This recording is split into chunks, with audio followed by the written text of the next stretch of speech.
Ahora te voy a explicar qué relación tiene el así llamado Antiguo Testamento con el Nuevo Testamento. Porque es muy importante que comprendamos esto. Porque durante varios siglos se ha cortado la palabra de Dios, ¿sí? Muchos grupos religiosos que se hacen llamar cristianos solamente estudian el Nuevo Testamento, los Salmos y los Proverbios, como es el caso de los nuevos testamentos que reparten los Gedeones gratuitamente, que encuentras en cualquier hotel. Entonces, algunos grupos cristianos solamente quieren leer el Nuevo Testamento, los Salmos y los Proverbios. Y el judaísmo rechaza el así llamado Nuevo Testamento y solamente quiere leer la Tanaj, o el mal llamado Antiguo Testamento, ¿sí? Entonces, esa partición que se lleva a cabo de la palabra de Dios no le hace justicia, ¿sí? Porque la palabra de Dios es un sistema compuesto por subsistemas. Voy a poner un ejemplo: el cuerpo humano, ¿sí? Si alguien corta a cualquier cuerpo humano y lo corta en dos partes, pues ya no es un cuerpo, ya es la parte de arriba o la parte de abajo. Ya son dos hemicuerpos o dos mitades de un cuerpo, pero ya no es un cuerpo. Deja de ser un organismo. Lo mismo sucede con la Biblia, ¿sí? Te voy a poner el ejemplo de un árbol, ¿sí? Los capítulos 1, 2 y 3 de Génesis representan la semilla de ese árbol, ¿sí? Entonces hay que comprender muy bien esos 3 capítulos de Génesis, porque esa es la semilla que se va a desarrollar en todo el libro, en todo el texto sagrado. Las raíces vendrían siendo Génesis, Éxodo, Levítico, Números, Deuteronomio y Josué, los primeros 6 libros de la Biblia, que se los conoce como el Hexateuco, del griego hexa, que significa 6, y teuco, 6 libros, ¿sí? 6 tomos. El Pentateuco son los primeros 5 libros de la Biblia, penta, 5, teucos, libro o rollo, ¿sí? El Pentateuco es llamado la Torá. La palabra hebrea Torá significa instrucción, pedagogía. Pero yo estoy convencido de que la Torá no solamente llega hasta Deuteronomio, el 5.º libro de la Biblia, sino que también abarca el libro de Josué. ¿Por qué hasta el libro de Josué? Porque ahí termina el ciclo, cuando el pueblo conquista la tierra prometida y se la reparte en las 12 tribus, ¿sí? Ahí termina el ciclo. Entonces, Génesis, Éxodo, Levítico, Números, Deuteronomio y Josué representan la raíz del árbol. ¿Cuál era la semilla, si recuerdas? Génesis 1, 2 y 3, ¿sí? Y las raíces son el Hexateuco, esos 6 primeros libros. ¿Cuál sería el tronco? Bueno, los libros restantes de la Tanaj: Jueces, Ruth, primero de Samuel, segundo de Samuel, primero de Reyes, segundo de Reyes, primero de Crónicas, segundo de Crónicas, Esdras, Nehemías, Esther, Job, Salmos, Proverbios, Eclesiastés, el Cantar de los Cantares, Isaías, Jeremías, Lamentaciones, ¿sí?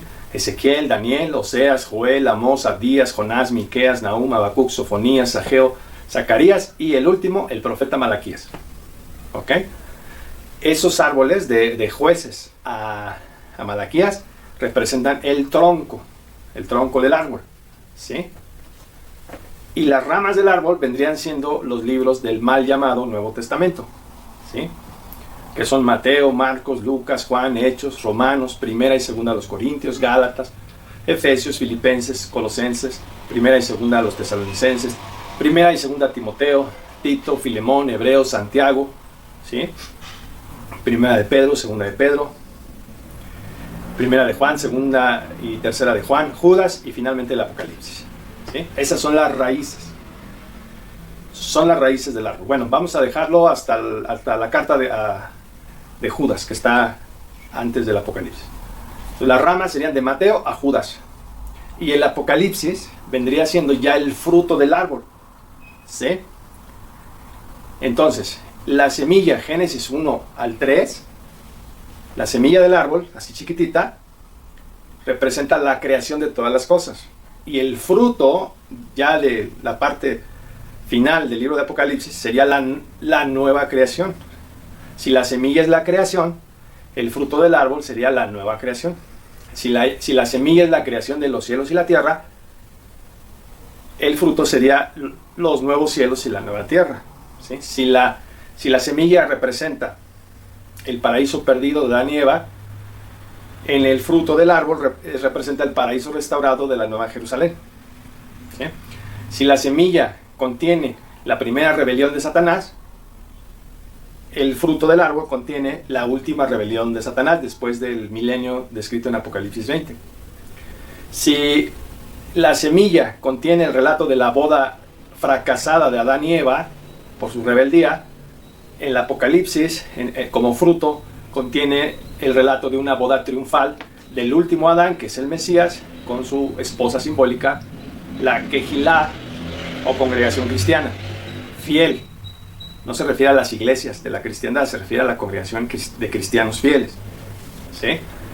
Entonces, observa los paralelismos que hay entre la semilla y entre el fruto. Entonces, por eso se requiere leer la Biblia completa, no nada más seccionarla en Antiguo y Nuevo Testamento y leer uno y desechar al otro.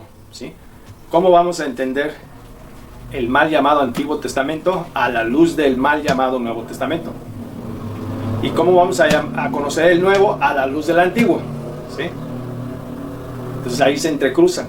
Si no entendemos, o sea, no vamos a entender a Jesús y a los apóstoles ni el Apocalipsis si no conocemos muy bien toda la Tanaj.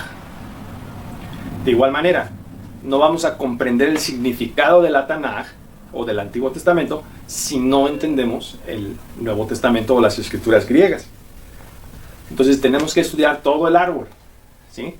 Su semilla, su raíz, su tronco, sus ramas y sus frutos. Si no estudiamos todo el árbol, estamos mutilando el árbol, lo estamos cercenando, y entonces ya no es el árbol. Así como el organismo ya no es un organismo, así ya no es un árbol. Ya son trozos de madera, trozos de árbol. Y ese es el principal problema de los grupos religiosos, que te enseñan trozos de madera, trozos de astillas del árbol, una hojita por ahí, ¿sí? Otra hojita por acá, un pedacito de la corteza, un pedacito de las ramas. Entonces no te enseñan el árbol completo, ¿sí? Si te enseñan un elefante, no te enseñan al elefante completo. Una religión te enseña la trompa, otra religión te enseña la pata del elefante, otra la oreja, otra el colmillo, otra el abdomen, otra un ojo, pero nadie te enseña el elefante completo, ¿sí? Eso es una epistemología reductivista o reduccionista que nada más ve una realidad fragmentada. Por eso es necesario una epistemología sistémica, holística, donde veamos un conjunto, un sistema formado por subsistemas. Entonces, ¿cómo vamos a entender el Antiguo Testamento? En resumen, a la luz del Nuevo. ¿Y cómo vamos a entender el Nuevo? A la luz del Antiguo. ¿Sí? Esa regla es fundamental para entender el contenido y el maravilloso mensaje de las Santas Escrituras. Te dejo en esta cápsula y nos vemos en la siguiente. Hasta pronto.